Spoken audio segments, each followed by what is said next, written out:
Durant toute cette semaine, au lycée Diadème se tiennent les Erasmus Days. Erasmus, c'est un programme européen qui propose par exemple des bourses de plus de 400 000 francs pour une mobilité d'1 mois et demi dans un pays européen. En mars 2025, une vingtaine d'élèves polynésiens du Diadème partiront à Malte pour un festival culturel. Ismaël Tahiata et Jérôme Lee ont pu constater que cette année, le thème des journées de promotion du programme, c'était le sport. Un malus pour mauvaise réponse et ses difflexions avec saut pour Calec. Des questions-réponses sur Bruxelles et ses institutions. Une découverte pour ces élèves de terminale avec un départ pour la Belgique en février. En quoi consiste l'Union européenne, donc où elle se situe exactement. Et il y en a plusieurs dans chaque activité qui ont exactement les mêmes questions, mais ils ont différentes réponses.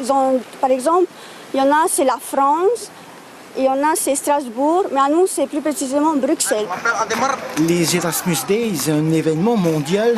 Ici au lycée Diadème, 29 ateliers en place.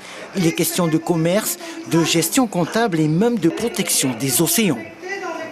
Nous sommes engagés dans un projet de plus grande envergure avec 4 pays, que sont la Grèce, Malte, l'Italie et nous, donc ça fait 4 pays, avec 250 000 € de budget pour tout l'ensemble.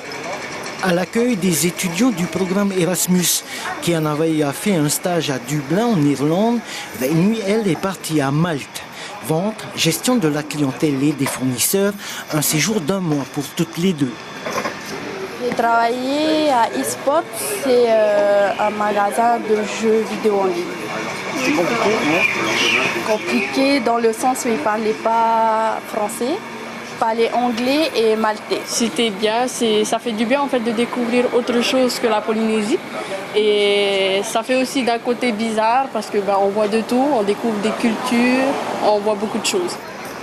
Le Festival culturel de Malte, un projet reconduit encore cette année, il concerne les internes du lycée. Au travers de danses et de chants, partager la culture polynésienne avec d'autres pays. Ils seront une vingtaine, ils ont été beaucoup plus à déposer leur candidature.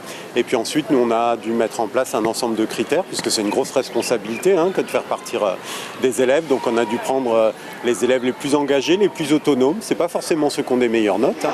Erasmus 2024, un budget faramineux de 46 000 €, soit près de 55 millions de francs pacifiques. Plus de 80 bénéficiaires en Polynésie, étudiants et personnels d'établissement.